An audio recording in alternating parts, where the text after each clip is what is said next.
Facebook.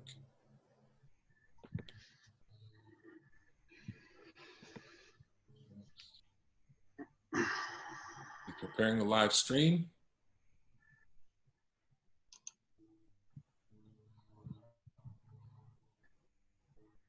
All right. Oh my, it's giving me some stuff. All right, I think we might be live. Can you see us, Ange? No. Oh wait, go live. I gotta hit this button.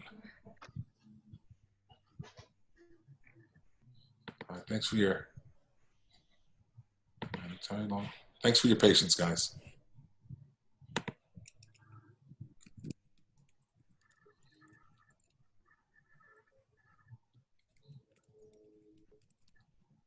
Okay. Yeah, I think so. And I'm having some troubles over here. All right. Setting up live. If you are watching this, I apologize. I am trying to make sure that we are live here. Thank you for your patience, the gentlemen on the call. My name is Alex Bryant. Check and tell me if you're seeing it, Ange.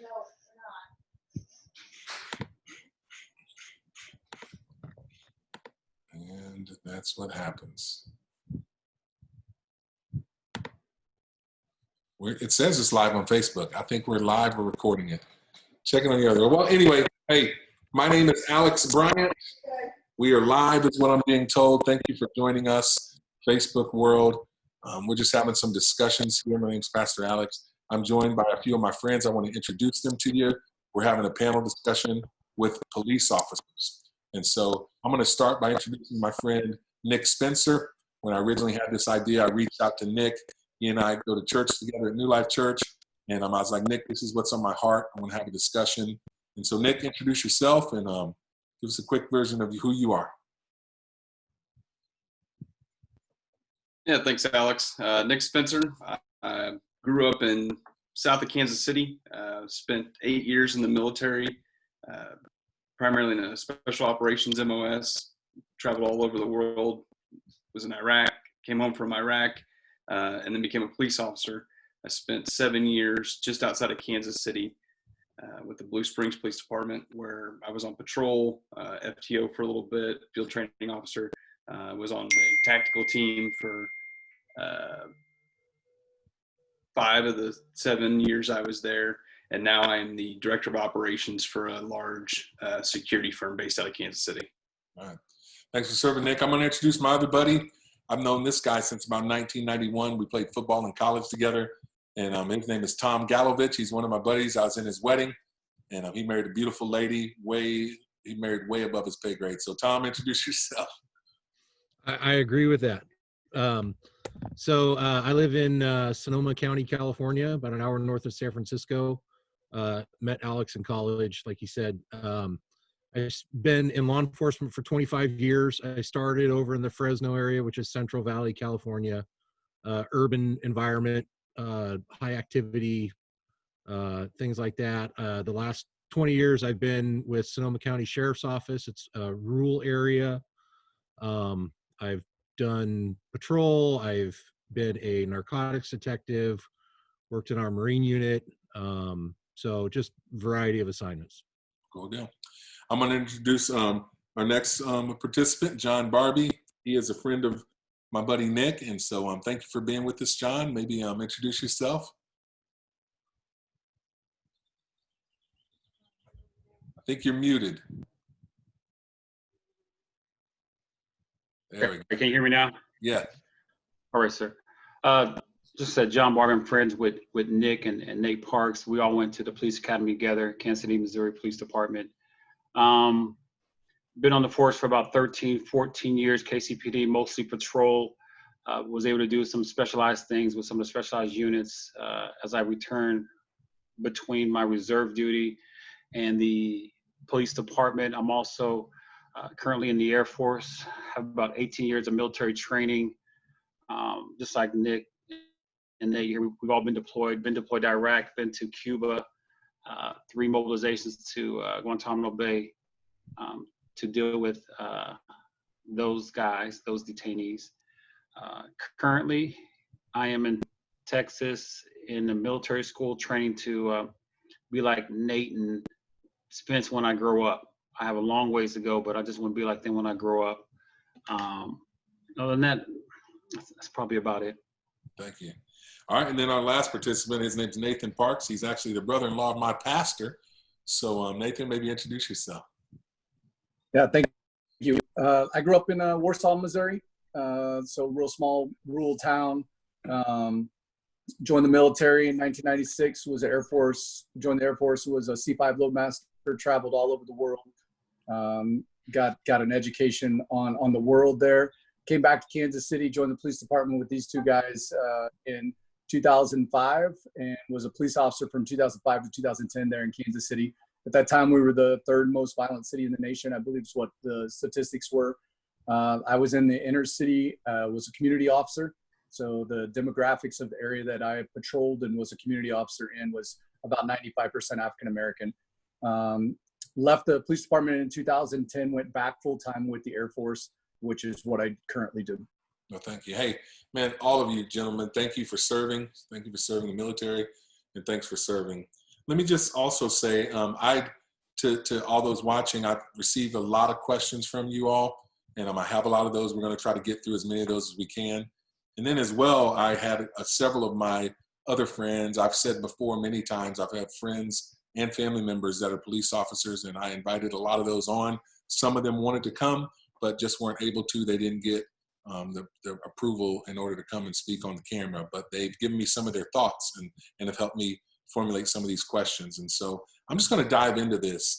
Gentlemen, we're here in response to the incident that happened last Monday where George Floyd, a black man, was arrested and detained and eventually, literally some people would say, was killed there on the streets of Minneapolis.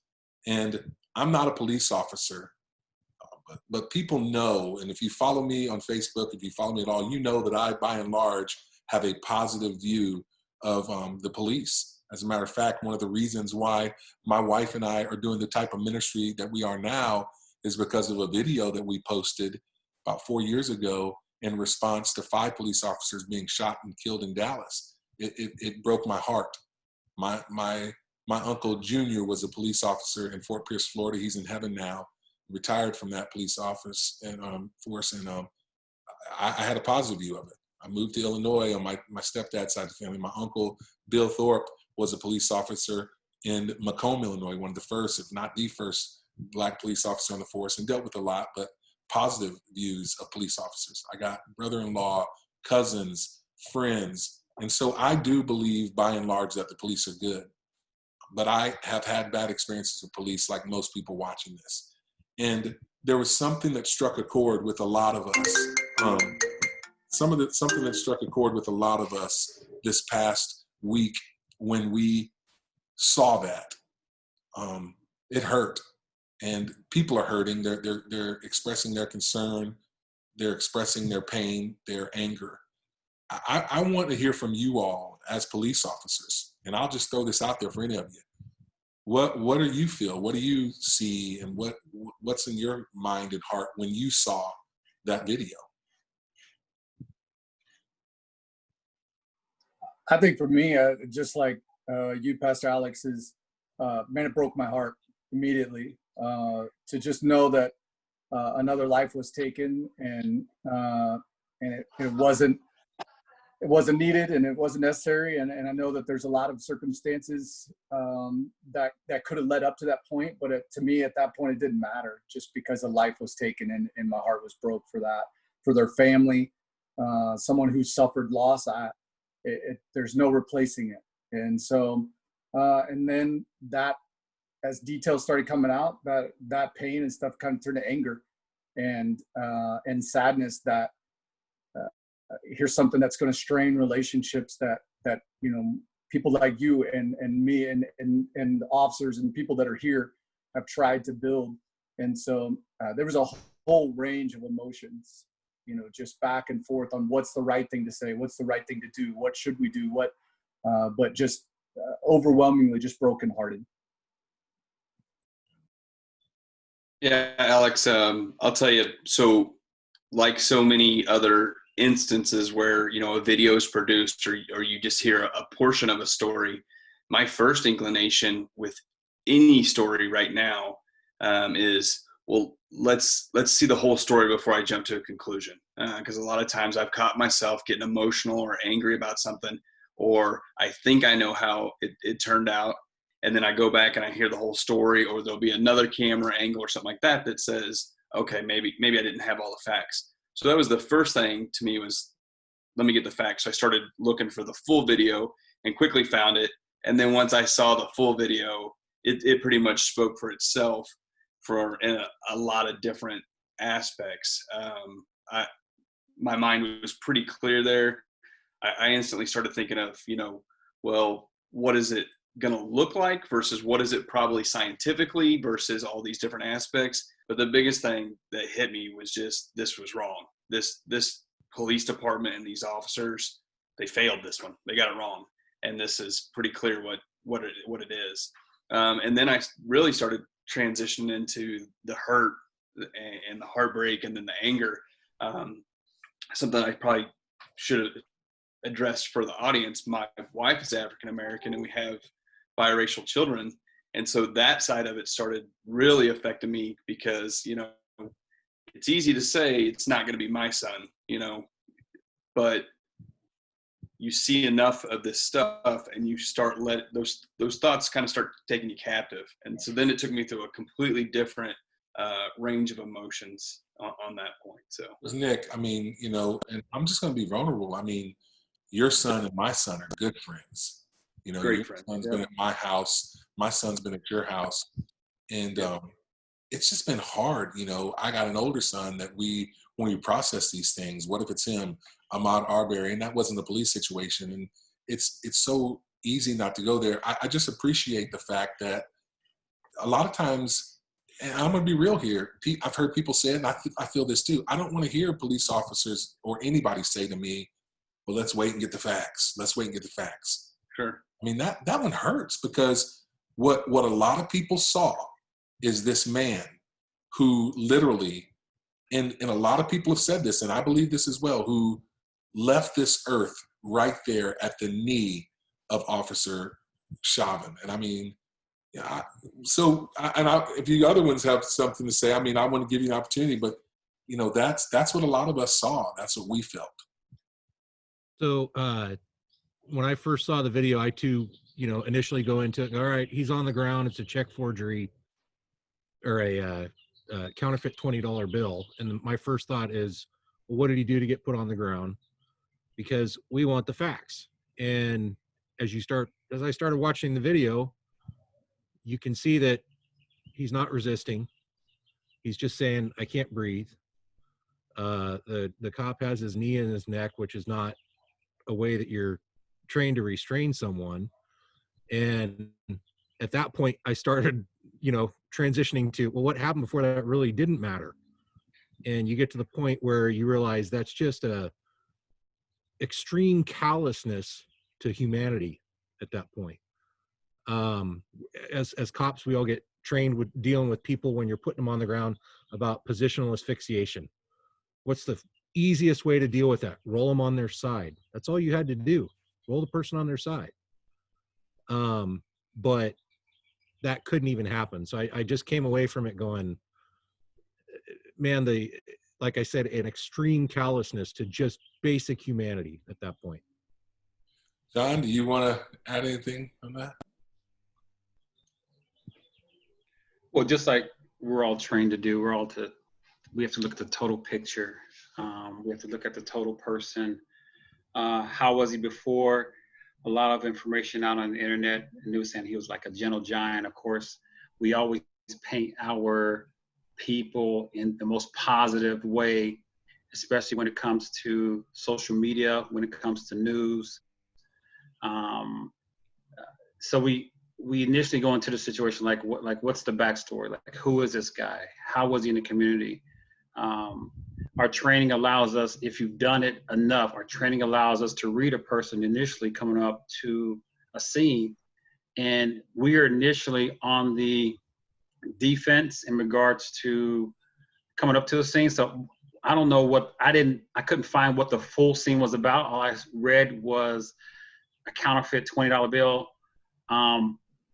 Us dealing in Kansas City, that's really not a big deal for us to actually put a guy, in handcuffs and to put him to the ground, and for the cop to be leaning on him the way that he was. And what made it look bad, he had his hands in his pocket, which made it look like this is just another person on the ground. It was difficult to watch. It was difficult to see another African American treated that way. But I think it goes into, if we transition to the way that we are perceived normally, even as an African American male, when I get pulled over, I got pulled over the other day here in San Angelo. He didn't know I was a cop. All he saw was a vehicle, came up to the window, saw an African American male into the window. But immediately, we are taught to respect those who are in authority. Even from a biblical standpoint, we are taught to respect those in authority. And I think sometimes we have seen where that's not the case, especially the things that we've seen in social media, the way that we are influenced through television and news and things of that sort. But we would think we'll be far enough in 2020 to be able to fix this issue of what's going on with the racism, the biases that we see on a normal basis. But it just proves that the narrative is still the same. How do we fix it is the big question. How do we, for our kids who are growing up in the society, I have 3 kids. I have a son who's 22, 23 years old. He's out there, going to work every day. I have a daughter as well who's in college as well. She deals with this on a regular basis. She's African American. And then, but yeah, it gets hard. The lines are great. It gets hard when you see this and you deal with this on a daily basis. John, you said a lot, and I want to kind of go on this and just kind of stick with that. You talked about, I'm hearing all of you say, and I really appreciate that I think there was something in all of us that was like, this didn't pass the smell test, and I'm gonna tell you, the American people, we don't want to hear the bull crap of, well, let's wait for the facts. It's because we saw the man get choked out. And I know, because I talked to one of my police officer friends in St. Louis who actually was on the streets of Ferguson. He wanted to be on the call, but he couldn't. And he talks about the way that he's naturally his natural disposition is, let's get the facts first. There's a lot of people that aren't that way. I find that a lot of police officers are, well, hold on, let's get all the facts, let's get all the details. And then I'm hearing you guys say, well, the training is definitely get the facts. But let's talk about how do we then, to people that says something, because when I know a lot of Black people are going, they're emoting and they're feeling, and a lot of Black and white people. Why do we have to wait for the facts of something that is so blatant and so obvious? So I appreciate you all showing your humanity and showing that you empathize with what was going on. But on the flip side of that, it shows when other people say, and it's almost like this inherent system is set up to where getting the facts is saying to some people, you don't have the benefit of the doubt, if you will. Do you understand what I'm saying on that? I mean, speak to that, Nick. Yeah, kind of let's understand that we do have to come in and control a scene. I mean, if it's one cop and you're talking about 20 or 30 people on the street and this incident is going on, we have to go in and make sure the scene is safe. So for us to go in and kind of, what people see us do initially, we go in, we put handcuffs on people right away, the ones who are instigating the crowd. We try to control the situation so then we can get the facts. Okay. The challenge for us sometimes is getting to the point where we are comfortable enough to be able to talk to the right people to get the facts to handle the situation. Because if you walk into a house and it's a home invasion, you're not going to walk into your house and your family's there. You're not going to walk in and say, all right, I need the facts first.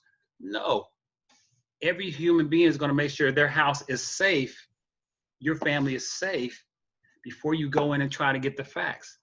So when we go up to a scene as police officers, that's the first thing we do. We want to make sure that everybody in the area is safe. let's grab the one or detain the one or restrain the one that's causing all the issues that is making our job difficult so that we can get to the facts, so we can get to the next call. This $20 counterfeit thing, we have more important calls to deal with. People out there getting shot, people out there getting robbed, people out there getting raped. We have more important things to deal with. So the quicker we can go in, control the situation, get the facts, and get to the next call. And I think that's what, I mean, we're all trained to do. All right. Nick, you were going to say something? You're muted. You're muted, Nick. Sorry, it said unmuted on my side. But so I think I need to make a little bit of clarity. There's a difference between get the facts when I have a crime scene that I'm going to process or something like that. When I refer to get the facts before I jump to a conclusion to say that, that this officer is either wrong or, it's 100% this way or the other, that's a little bit different in, I heard a story or I saw a small clip on the news. With this situation, we got the facts. We saw the video and so that's not necessarily, they're two different sides of this coin. There's different times where you get the facts because you have to make an investigation. This one was, once I watched the video, it was clear to me that I had enough facts to make a conclusion on what happened to this man and the fact that his life was taken from him. So I just want to make sure that we understand that there's different levels to that. And to your point, Alex, like this wasn't a case where, in a week from now, I'm going to still be saying to other members of society, well, let's wait till all the facts come out on this one. Well, we have enough facts on this one that we can make a reasonable conclusion of wrong here. So I just want to kind of make sure that's understood. I think we lose sight of Floyd. We lose sight of the person that's died here. No matter what the facts is, somebody's died. And sometimes we want to jump straight to, I know we call it, we want justice, but we really don't. We want revenge right away. And so we're looking for revenge. And so we sometimes miss the fact that it doesn't matter. When my father and I talked about this, he said, what do you think about the video? What do you think happened prior? I said, it doesn't matter if he killed 10 police officers prior. If he's not resisting at that point and he still died, like it doesn't matter if 5 people before him died, that's the 6th one. And that's what breaks my heart, is that someone else died. It's one more, it's a soul. He's meant something. He's somebody's son. He's somebody's brother. He's somebody's, possible father or whatever. He's a member of society and he's gone. Yeah. Nathan, and no matter what it is. See, that's so important that you say that, because regardless of what he did before that, I mean, he should get trial, and stuff. And so, but I want to talk about this specifically because people ask me this, this tactic that the police officer used to restrain. I mean, we're sitting there seeing it. And again, 8 minutes, 9 minutes, I mean, is that legal? I mean, is that something that you guys are taught to do, to put your knee on the back of a person's neck like that? I mean, obviously it went to excessive, but is that a legal hold? So you talk about, a takedown and legal and, all that kind of stuff. You are taught that you control the body by controlling the head when you start talking about defensive tactics. But that wasn't controlling the head. That was the neck. The neck, you talk about, what are your strike zones with your batons? Where are you going to hit somebody at? The neck is always a no-go area. So, no, we're not taught that. And, they'll review training records and things like that. And if he tries to claim that, this is how I was instructed to do that, that'll be debunked pretty easy. Yeah. Okay, I want to tell you this, or I want to ask this. So, I mean, again, we watched 4 officers. They got fired. We watched Derek Chauvin hold George Floyd on the ground. And on the backside of that, there's 2 other police officers, if you looked at the picture, that were there, one at his legs, one at his body, Chauvin was on his neck. And then there's another police officer that's taunting the crowd. Don't do drugs. I'm just gonna be real. I've had people say that just pissed people off. I mean, what did that have to do with anything? Don't do drugs, And then you know, treating people with no respect, and the Black community feels that. So, but people are asking, why didn't the other police officers try to do anything to stop this, to say, hey, enough's enough, 8 minutes and 45 seconds. How come none of those other 3 police officers jumped in to intervene? I can give you the quick answer, Alex, and there's no excuse. I am my brother's keeper, and we are taught in the Kansas City Police Academy by some phenomenal instructors that once someone's in your custody, they're in your care. Like, no matter what happens to them after that point, they are bought and paid for, and you are taking care of them all the way until they're handed off to the next person. And you are responsible for the actions of the officers around you too. And it's easy to get adrenaline and tunnel vision and have things happen. I mean, we're emotional people as well, but it is your duty as an officer to reel in your fellow officers if you see misconduct or them going down that path. And a lot of times it's not intentional. It is an emotional response, but someone has to have a cooler head and say, hey man, let me step in for a minute. I got this. You grab some water, you know, and then have that authority relinquished to that other officer once you realize that you're in the wrong. Well, and you have to establish that trust with your people before, because, you know, I work with the same people every day, and there are times that, you know, I'll look at my beat partner and say, hey man, I got a short fuse today. I'm stressed out about this. I'm tired. And that's just me letting him know that, hey, you're going to deal with this and I'm not. And when we're out on a call and I see him getting, you know, frazzled about something, yeah, it's my job to step in and just say, hey man, I got this. Go take care of that. Yeah. I think one of the pieces that as a community we should be screaming about this is the lack of training that evidently was not there. And so I think that a lot of this goes to you look at budget cuts, you look at where we cut money, we look at how we've lowered standards of police officers to get into police departments. And if we want that badge to be held to a higher standard, then let's require it to be held to a higher. Let's make higher standards to get in.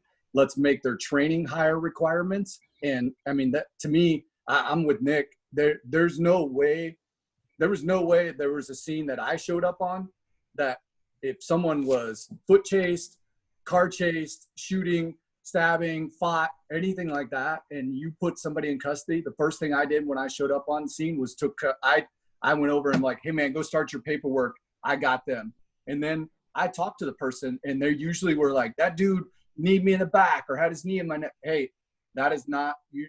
Here's the complaints department. We can file a complaint. Do you need medical treatment right now? What's going on? And so now you have a different person come in, which helps control that situation. The taunting of the crowd, that it doesn't matter if I've worked with everything from, you know, your highest level of Navy SEALs, the presidential support teams, police departments, and been in the inner city. I've been all over the place. And I will tell you that no matter what profession you go into, even as pastors, there's idiots. Yeah. And you that stupidity, it needs to be, especially when they have a gun and a badge, that stupidity needs to be dealt with immediately and squashed to where, you know, your department knows that's not tolerated.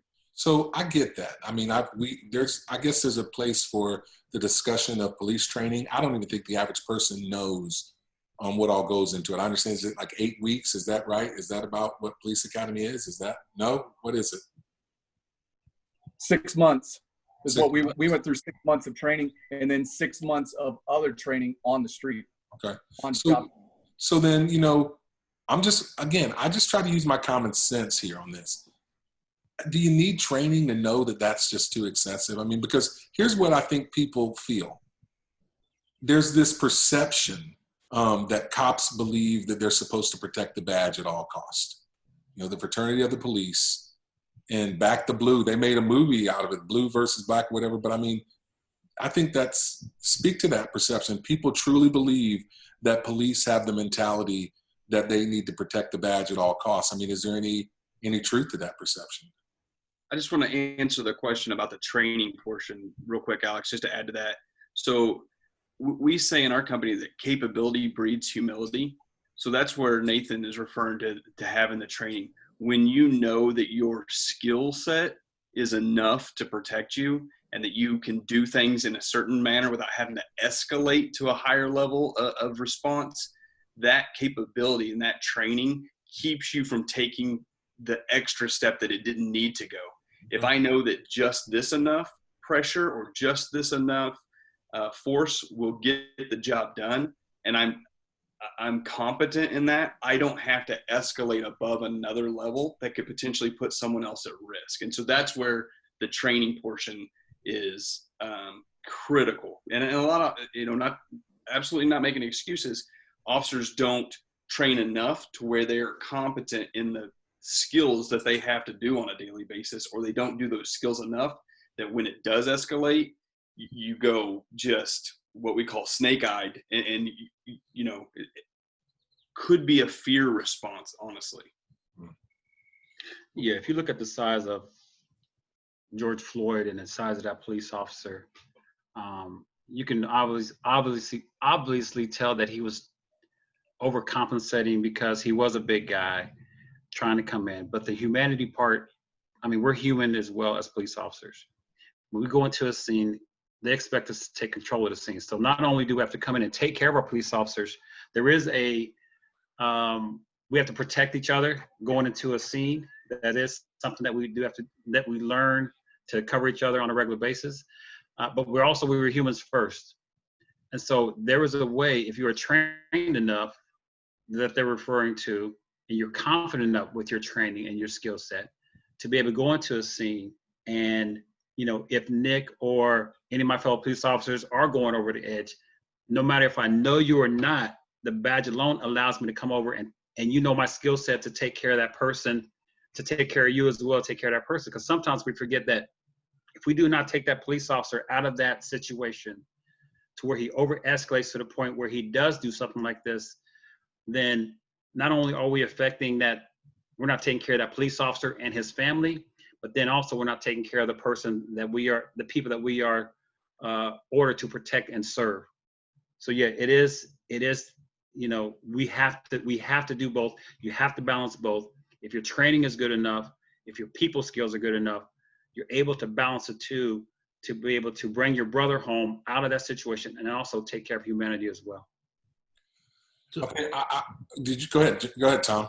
I was just going to say, I'll relate this to something I know you know about. You're on a sports team. Yeah. We play football together. You and I are teammates. We want the best for our team. That's the same way it is in law enforcement. Now, that being said, if you find out your teammate is cheating, it's your responsibility to say something. It's the same thing in law enforcement. I've made it very clear, I'm not going to do something that's going to jeopardize my career, my health, my anything to cover for somebody else who's doing something wrong. So there is I want to say there's a positive pressure that you want to help the people that you're working with in a positive way, but you got to make sure you keep that balanced right. Otherwise it can be unbalanced and be wrong. And you look at all these when these incidents happen. We were talking earlier about, hey, we want to know all the facts. Don't rush to judgment. Don't this, don't that. And I agree with that. I think, I look at it and say, if I was in this situation, how would I want to be treated? I wouldn't want to be judged until people have the facts. But then once the facts are in, and the one that comes to my mind is the cop that had the guy on the traffic stop and he ran and he shot him in the back. And there was a cell phone video where the cop walked over and he either dropped a taser or a throwdown gun. That to me looks like a blatant setup.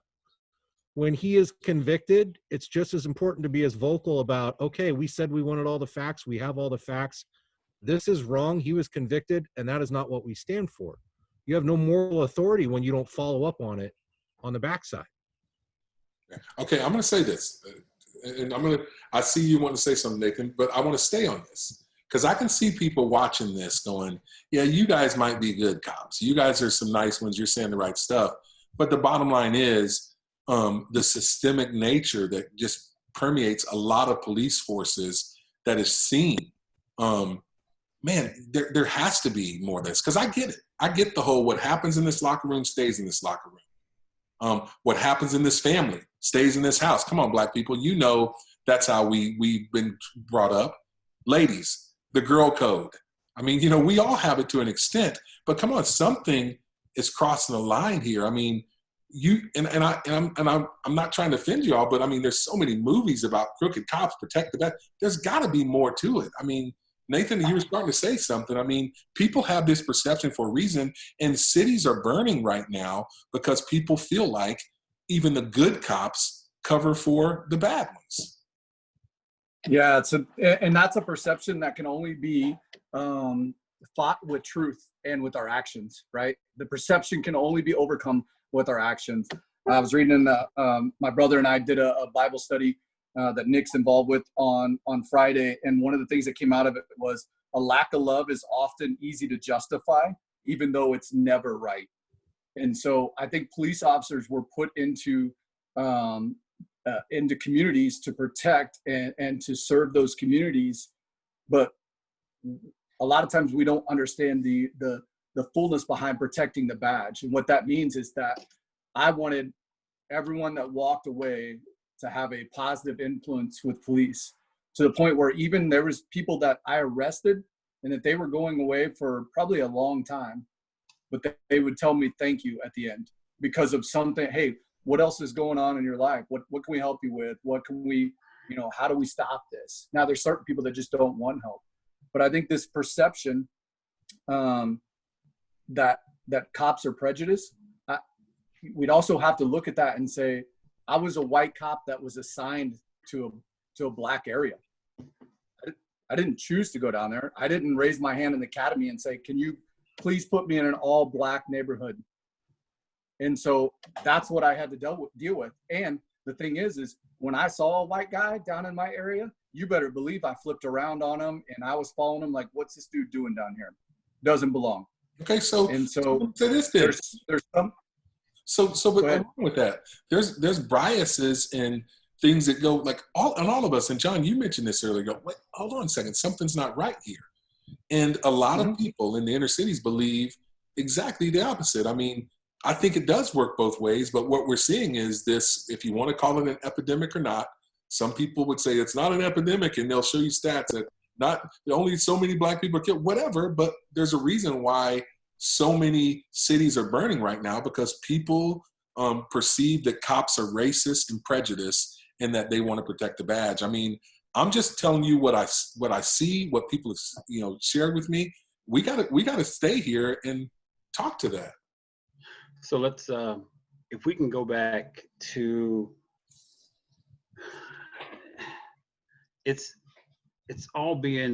we've all been kind of programmed.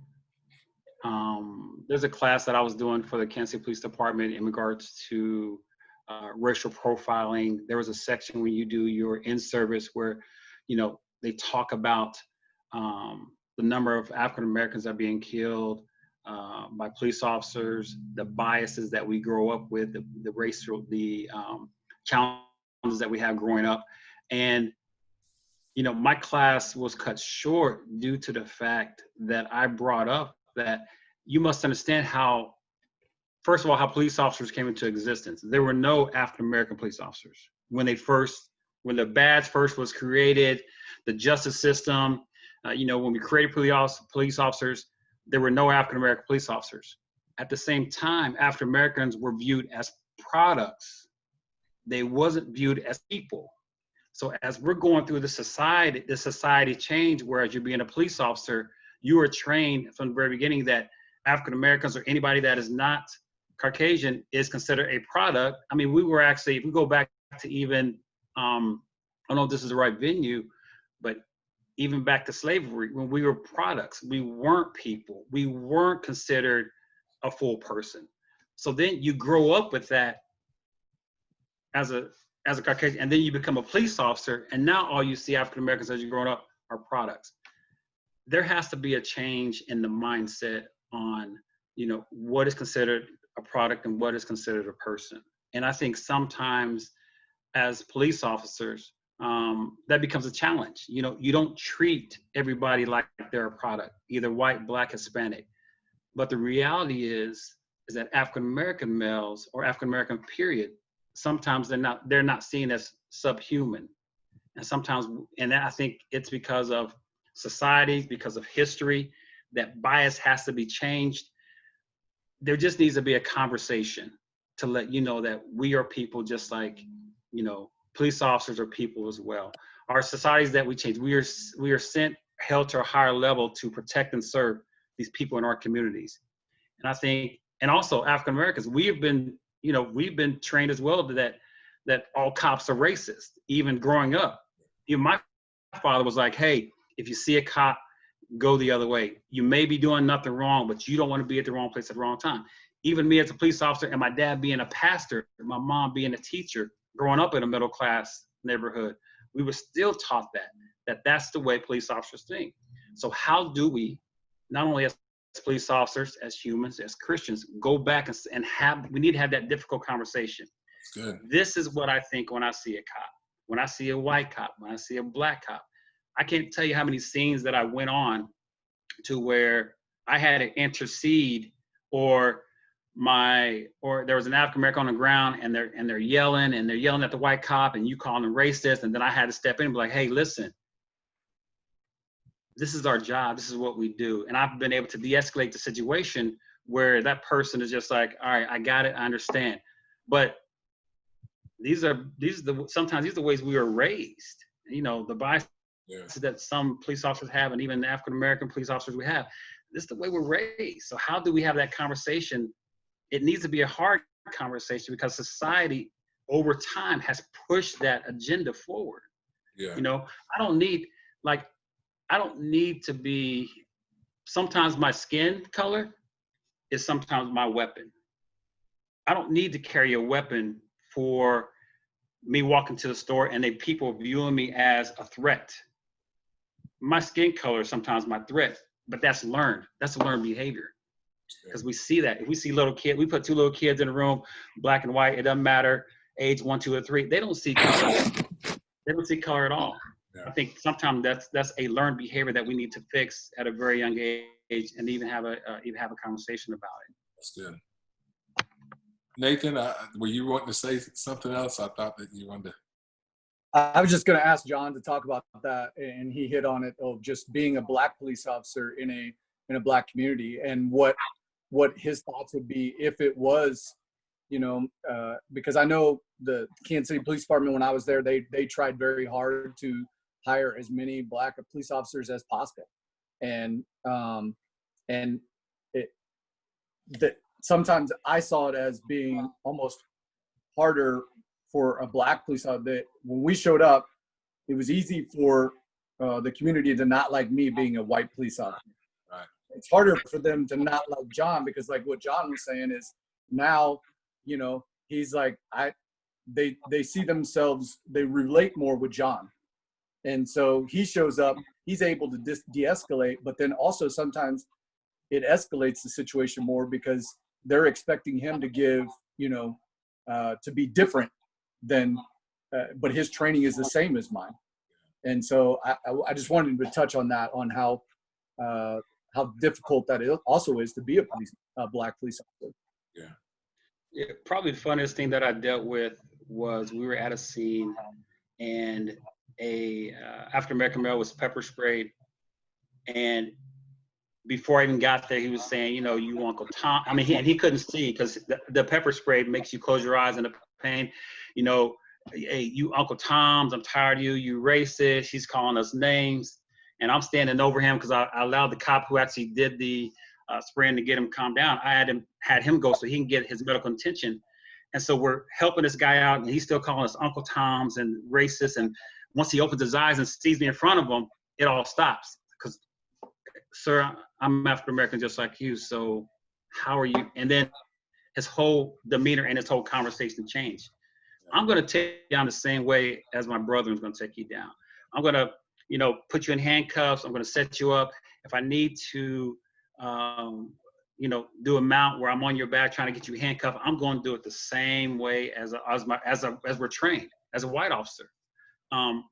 But it does help with me being African, because then I can relate. I can tell them, like, I've been where you are.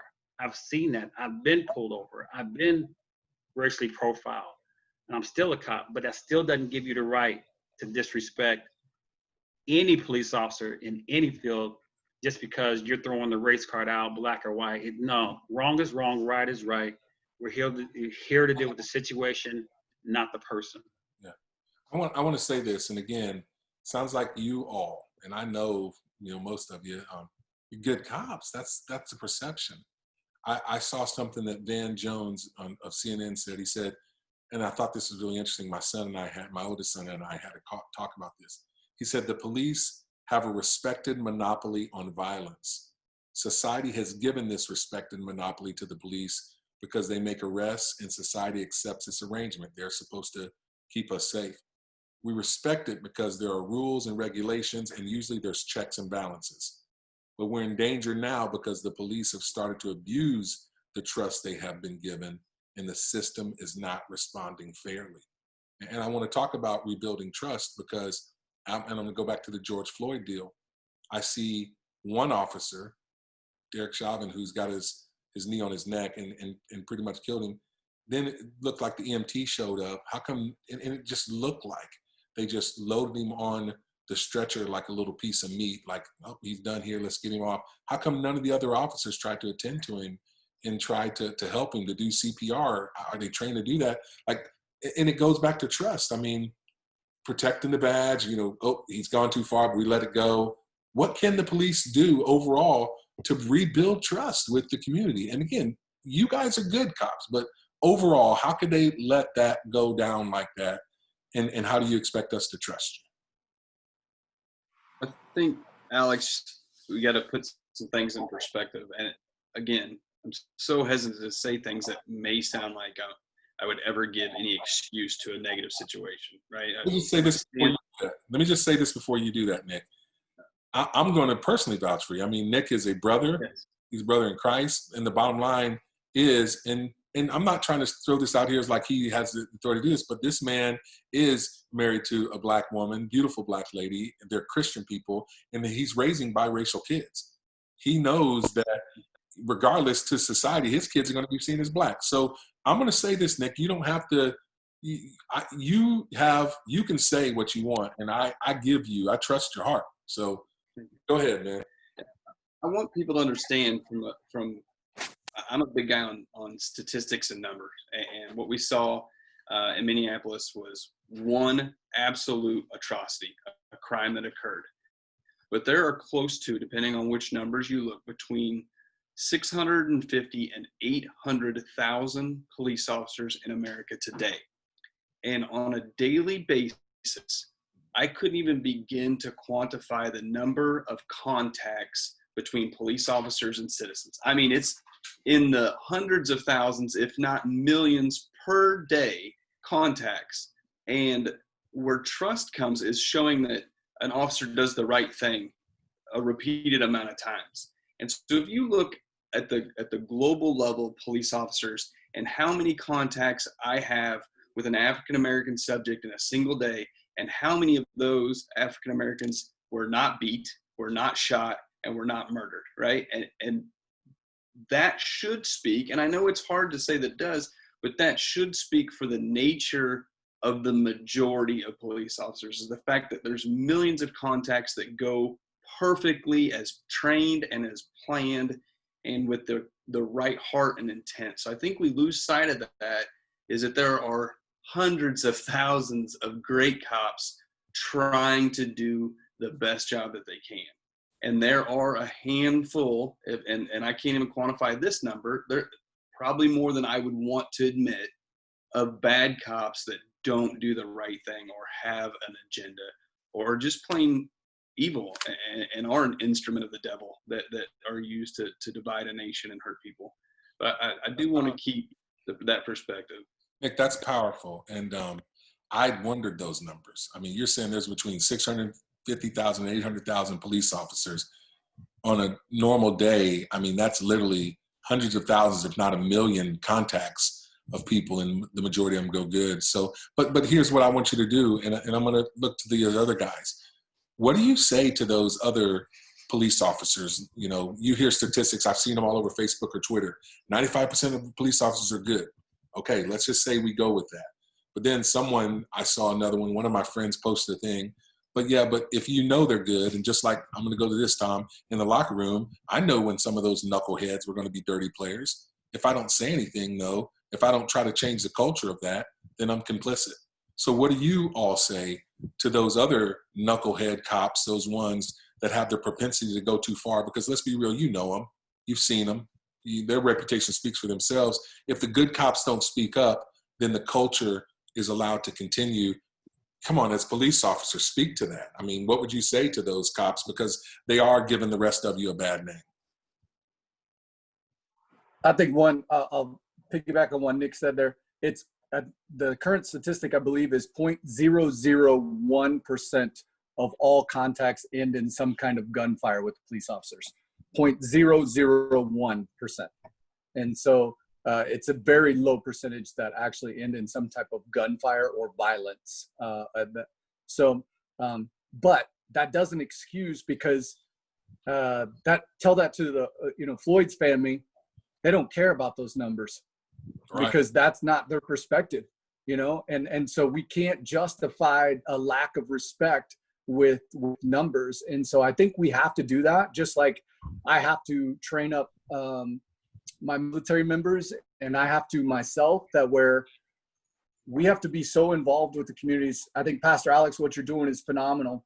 And it takes a little bit from all sides, right? It takes a little bit of let's not be prejudiced towards all police officers. Not all police officers are bad. And the ones that we trust, let's talk to. Let's talk to them. Let's gain their perspective, and let's lend them our perspective, and let's blend our perspectives to where we have one that shows respect to everyone. And I think the only way you win this battle is that when the community stands up for you as a police officer. We had a couple of incidents on the police department when I was there, where officers would get fired because of excessive force, and the community was like, yes, that dude's a bad dude. We also had a couple where the guys were fired and the community stood up and said, that was a good dude, that a bad situation happened and things were twisted. And so I think when you pour into your community, when you take pride in the area that you serve, when you take pride to get out, and Kansas City did that. We used to have to walk the blocks that we served and just walk them, like park your car on one block and walk the city block and get out and know police, or get to know the people and stuff like that. When they start seeing that they have more in common with you than they have that's not in common, when they see that you love and respect them, when they see that you have a family, when they see that the same stuff that ticks you off, when you like the same music, when you like the same sports teams, those things, that's, I think, where it gets us to the perception. And you're absolutely right. We have protesters that show up almost monthly at our base to protest what we do. One of the things that I tell our members as they come on is, those people are exercising their freedoms, and don't ever look at them any different than them exercising their freedoms. And so I think that there's certain things that police officers have to realize, that, protesting peacefully is exercising your freedom. But protesters also have to realize that when we get violent, now we've stepped into a world where we're forcing people's hand, but that's an emotional time, and that is an emotional deal that statistics don't help. And we can't just fight disrespect with statistics, but we have to fight it with our actions. That's good. Yeah. So, Sorry. Somebody want to speak? Go ahead, Tom. You go first. Let's have Tom go, and then we'll have you go. I was just going to say, Alex, I'll answer directly to your question on what do you do, because I was in a situation like that where we were looking at hiring a guy, and he worked for a different agency, and I had worked with him, and I knew he had some major integrity issues. And within the department, they send out the thing, hey, if you know this guy, please come talk with us. We're doing a background and this and that. And so I went in and talked with him, and I was totally honest with him. And it was, this is going to be confidential and everything like that. Well, it wasn't. And he didn't get hired. and some people gave me a pretty bad time about that. But you know, and that sucked because I'm looking at it going, hey, I'm doing the right thing. You're asking me what my opinion is when I've worked with them. I can tell you specific things. And in the long run, his career imploded at the department he was at for those exact same reasons. So, you know, you just do it. You got to be at the point where you say, I don't answer to the other people I work with. You know, I got to answer to myself, and I got to do what I can do so I can look at my wife and my boys in the eye and say, hey, I did what I was supposed to do. Thank you. Go ahead, John. That's it. Thanks for that, Tom. So I think it's all about like what Tom said. It's all about a conversation to know who your teammates are, even on a team. And I'm pretty sure you and Tom, you guys played football together. Yeah. Or it wasn't like badminton or Oh, no, we played horseback, real, like real football. okay. Alex played, I carried the gear. I wasn't going to say it, but So I keep going back to having a conversation of knowing who your people are, knowing where they come from. I wouldn't expect if you were a running back, I wouldn't expect to put you on the line and you to know that position of what a lineman does. Your position is a linebacker because we had that conversation. I know what you do. I know what your position is. I don't think we have enough conversations with our fellow police officers to know what their biases are as they were growing up. If I was African American and I grew up in an all African American neighborhood, then those were my biases and my learnings are coming from. If I was Caucasian and I came from a small town and haven't seen any African Americans, and then I'm going to an inner city like Kansas City, where now, because what Kansas City does is they put the brand new officers into their inner city. That's the way we get you trained right away, to get you spun up on how to deal with conflict resolution, how to do it, come out of your comfort zone, how to use your communication skills. So they do that for a reason. We need to have those real conversations. I need to know what, if me, Nate, and Spence, and Tom, and we're all on the same force, we're on the same team, we're in the same neighborhood. Bro, I need to know what you can't handle. What is your bias so that I can come in if I see you dealing with a situation where you grew up with, your father was an alcoholic. You grew up and your father beats your mother.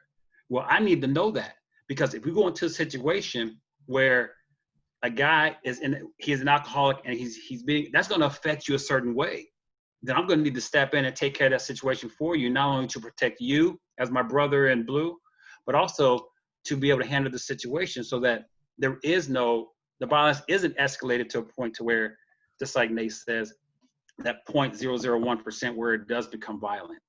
The conversation, I think sometimes we don't know our people enough. In sports, if you know what their position is, you know what their responsibility is, you know their strengths and their weaknesses. I know that if a certain situation comes up, in this situation, I got your back. I got you covered. We learned that in the military. It's called 360-degree security. If I got my 12, Nate has my 6, Tom has my 9, and Spence has my 3, I know that I'm covered. I can't cover my 6 if I'm covering my 12. I know that Spence has my 6. So we need to be able to cover each other and have that conversation so that as we're moving into a neighborhood, we know each other's strengths, we know each other's blind spots. And as a team, as positive, we can affect a neighborhood. All right, these 4 guys, they work together as a team. I know that if I'm having problems with, I had, to be very transparent, I have a brother that's in the federal prison system right now. I had a brother who was a convicted felon. I have a sister that was a drug addict in the neighborhood that I worked. So I saw her periodically on the street. I would get calls from my fellow police officers saying, hey, Barb, I just saw your sister over here. She's doing this, or they're dealing with them. So I know what that feels like. I've seen it. I've been there. I lived it. So if they know that's my background and what I can deal with, then Spence could say, hey, Barb, you know what? We have a female over here that's going through a problem. I know you've dealt with it before. How do we handle this? He may not ever dealt with anything like that. So we have to start having the real conversations with our brothers in blue. to find out how we as a team can affect a neighborhood. That's If we good. do have a bad cop, then the four of us, we know our positions. We go in as a team to correct that person's biases, to either get him out of that situation or get him the training he needs to be a better cop. Well, I don't want to lecture police officers as an entity or you all, but I would appreciate it as an American citizen, as a Black man. And I think a lot of other people would appreciate it if you guys would have some of those conversations, because we need the culture of policing to reflect the hearts of the gentleman that I'm talking to today, period. You know, and I look at it systemically when I had a few of my other police officer friends say, I can't be on it, you know, I didn't get permission or whatever. In the back of my mind, I'm sitting here going, well, are they trying to inherently protect the badge? I mean, is that, don't let the secrets out? And then I see this officer Granderson who ended up getting fired for speaking out, you know, for, you know, stuff in this COVID deal. I just don't like that. And I think that you all can, you know, positively affect the culture. And so, but I want to do this in just another few minutes, and we're a little bit over an hour now, but I want to get personal a little bit. And because I want people to see, I have an overwhelmingly positive view of police officers. I do. I'm thankful for you all serving. Whenever I hear the phrase protecting to serve, that's really what comes to my mind, even as a Black man. And I've had run-ins with police, but that's not what comes into mind with a lot of other people. And when I think about you all, many of you have had military service. I mean, I just say thank you for that. But I think there's a lot of people. I remember I was driving Uber a few years back, and I was talking to these 3 young Black men from Atlanta, and they were talking about how they don't trust the police. F the police. This is about 3.5 years ago. And one of them was like, man, I remember the first time I held a gun in my hand, I wanted to go out and shoot somebody. I was looking for a cop to kill. And in the back of my mind, I'm going, why in the world would that be the first thought? Because I was thinking about my cousins who are police officers. I'm like, man, I wouldn't want you to do that. I was thinking about my brother-in-law, my uncles. And there's another young man that was emotional on my Facebook the other day and said he wants to spit in a cop's face. I'm like, no, don't do that. I want people to see you all as being people too. And my cousin's wife once said to me, every time he puts on his uniform and leaves, I realize I might not see him again. Let me ask you this. What's the first thing on your mind when you began your shift? I mean, you guys are in a profession where you literally may not come back home. What do you think? What makes you go and do that?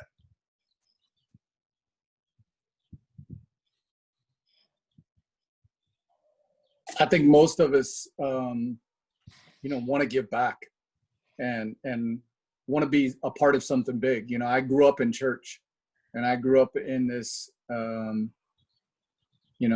of helping other people. And I remember at my grandfather's funeral, he was a pastor. The governor of the state of Missouri came at that time. It was John Ashcroft. And he told me, I was 12 years old, and he said, the reason why there's so many people here is because your grandfather treated me the same way he treated that guy over there. And it was a guy that was homeless in our town, but he came to our church. And he said, but he did it in the best way possible. And he respected everyone. And that was poured into me, is to respect everyone and to want to serve and to want to help people out. And so going into my shifts, it was always, I want everyone to go home safely and to get to see their spouse. But I also want my experiences to maybe just, if that's the only positive experience they have with police officers, they could go back and say, I have had a positive experience with them. That's good. That's and good. so, that was kind of my mindset going into it. I'll let the others answer. Can I speak on the 3 Black men you said that were in your Uber car? Yeah. Let me speak from that perspective.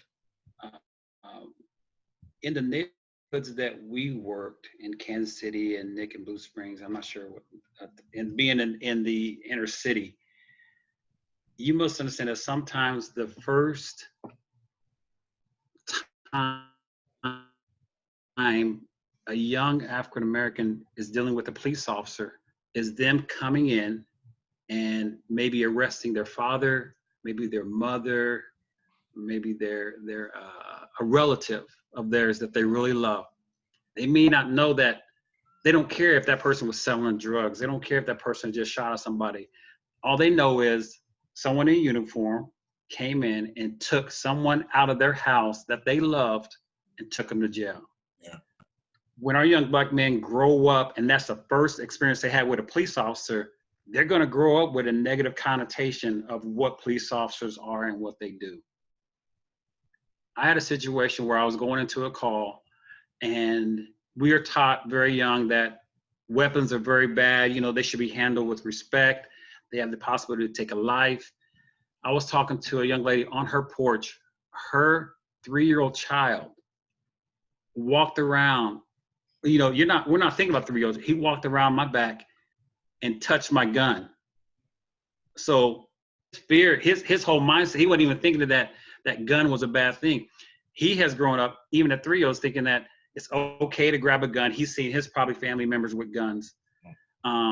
So their first experience with law enforcement could be a negative experience. And then if we don't come back with a positive, like Nate said, to affect them in a positive way as they are growing through those formative years, then that's all they're going to know is police officers are bad, police officers are racist. I think social media does kind of feed into that as well. They don't show what Spence said, the millions of great things that we do, giving a homeless guy food or pushing some female's vehicle because she ran out of gas or getting a car seat for a young lady. They don't see none of that because that doesn't sell. The good stuff doesn't sell. We need the bad stuff.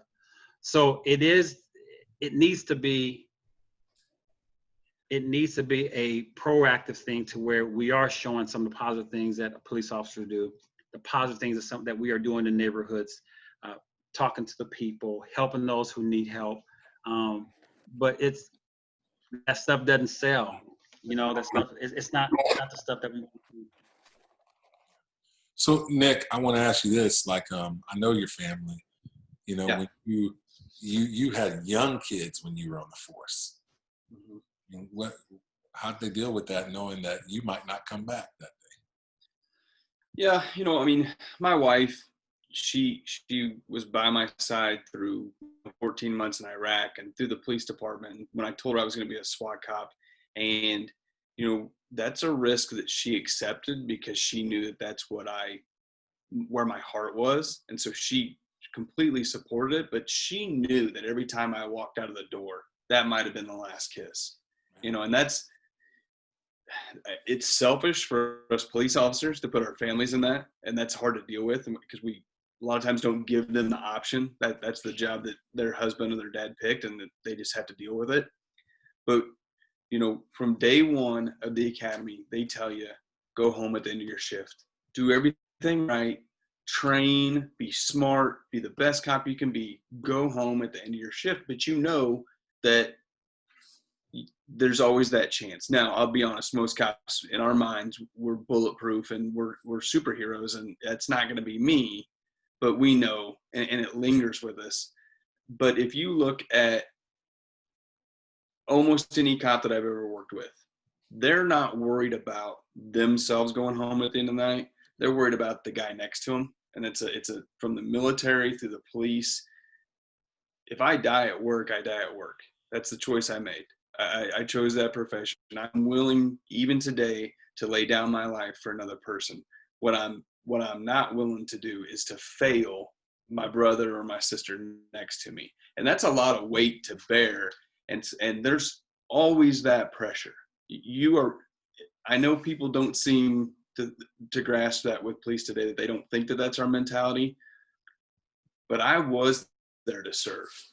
I was there to serve the people of my community. I wanted to make a difference. I wanted to make it a better place to live, but I was also there to serve my fellow police officers. I was there to serve my city. And that gets lost a lot of times because it's not as apparent anymore that police officers are there to serve. A lot of people think they're there to self-serve, and that's just tough to understand. Tom, I'm going to ask you this. We're friends. We've been friends for a while, and been in your house, know your family, beautiful boys, Jen and stuff. And when you think about the actions of some bad police officers could put you in risk. I mean, it's crazy to think that people come up behind police officers and shoot them in the head or just gun them down while they're sitting and having food at Waffle House. I mean, what's a big challenge facing police today? Well, I don't think the challenge is a lot different than it has always been. This job, there's a set of risks that you accept when you take it. All you can do is mitigate those risks as best as possible.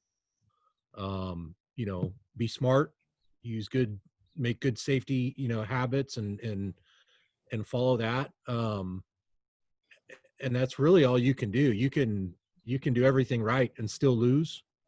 But you really have to have the mentality of, I'm going to refuse to lose, and I'm going home at the end of my shift, period. When we were talking just a second ago about family stuff, it's like, I totally identify with that. When I was a narcotics detective and I'd get up at 4 a.m. with her knowing that we were serving search warrants all day, and she can't go back to sleep until I call her and say, hey, we're done. It's all good. We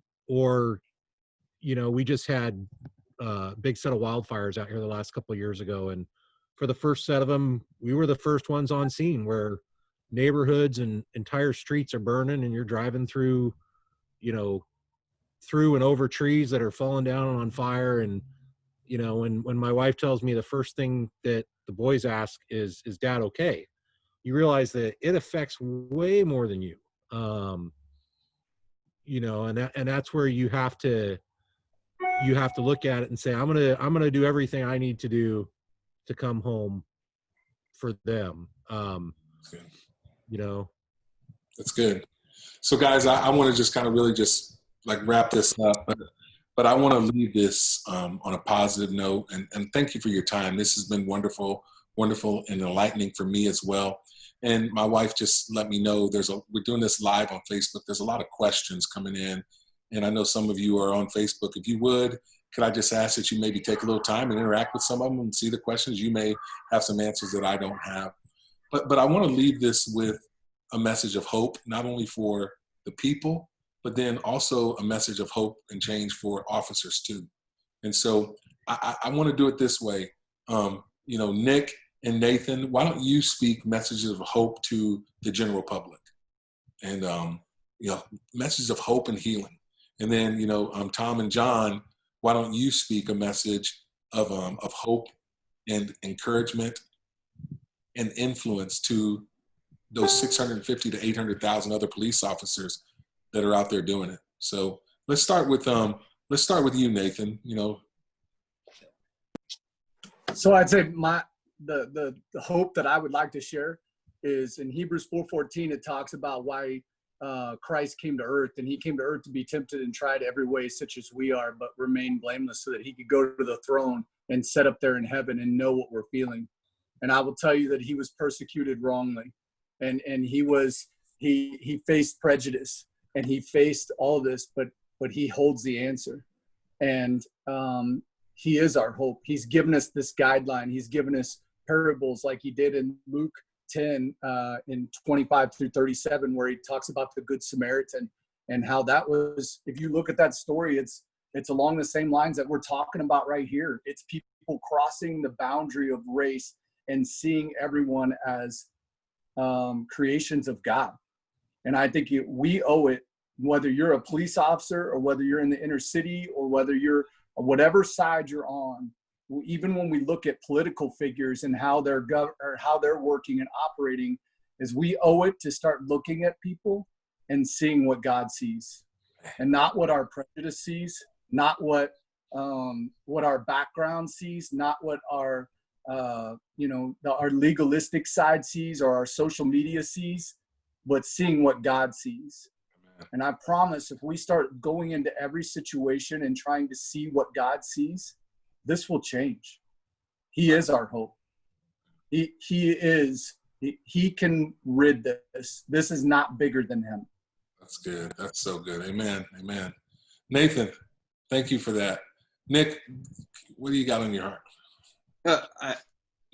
It's easy, Alex, to get down and out in a situation. I'll tell you, I mean, my heart's been heavy, and I know all these guys that are with us today, and I know your heart's been heavy, and you get to a point where you're like, man, I don't know if there's going to be good come out of this. But then I remember that God uses all things for good, right?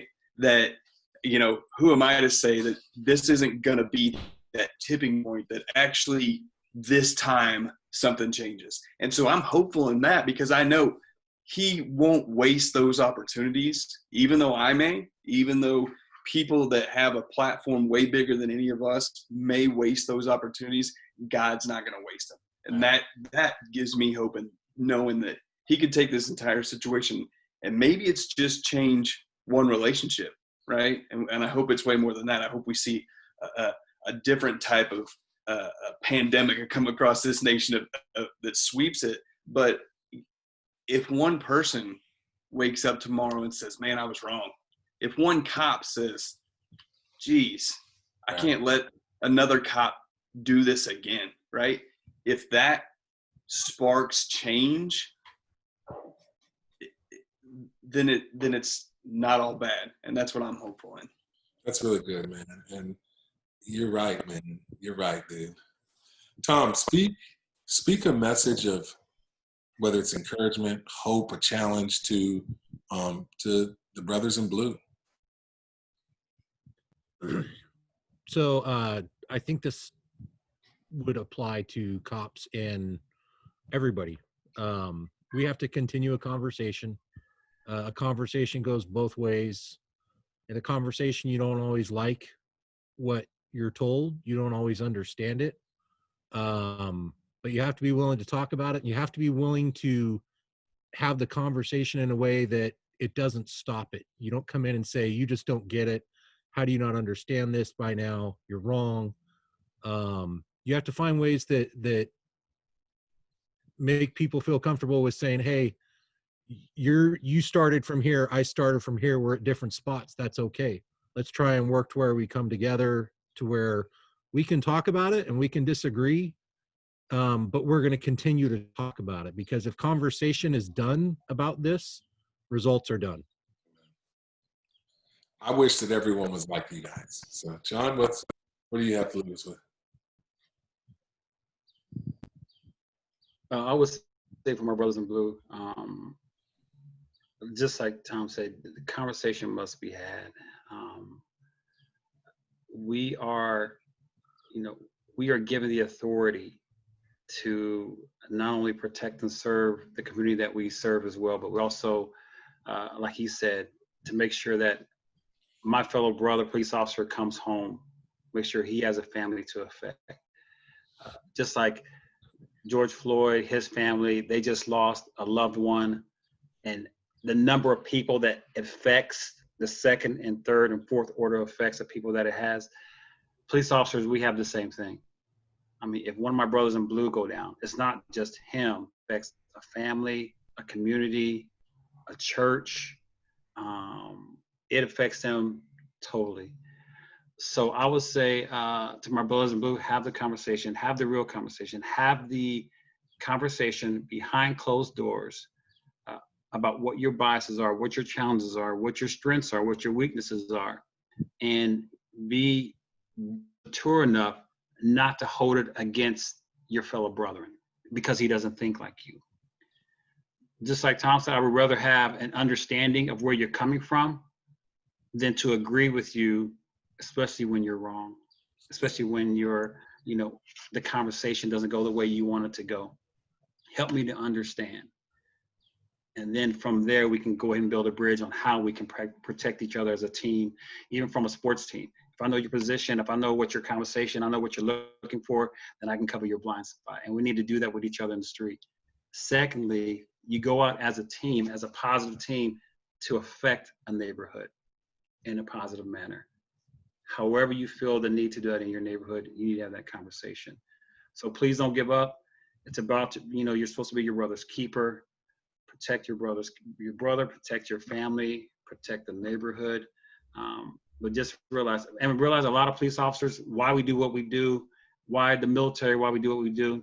Just like Nate said, it's bigger than us. God calls us out to be examples of his love and his spirit. Just because I got on a uniform doesn't mean I can't project God's love to someone who's going through a difficult situation. That goes both ways, to the community as well as to your brothers in blue.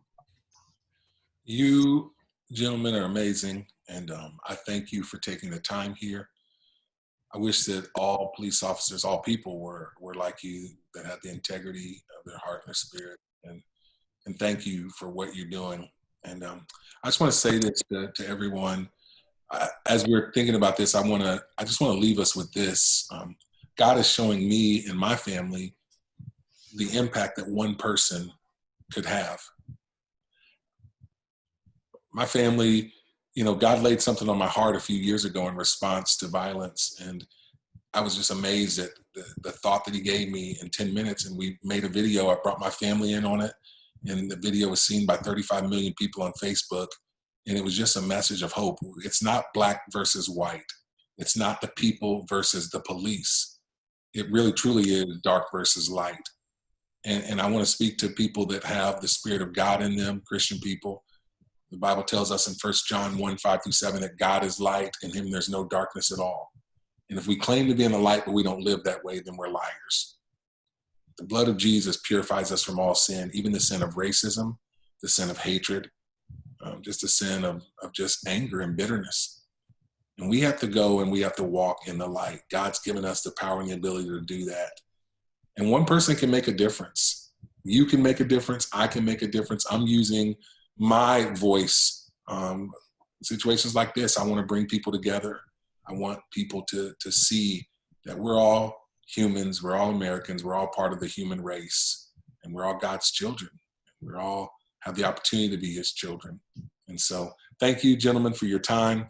Hey, man, share this on your Facebook, like it. If you have questions, continue to put them in there. I've asked the gentlemen to maybe answer some questions, to Nick and to John and Nathan and Tom. Thank you for your time. You guys are awesome. Thank you all for watching this. And we're going to go ahead and end that right now. Fellas, if you guys stick around, I just want to chat with you for a second. Thanks, guys.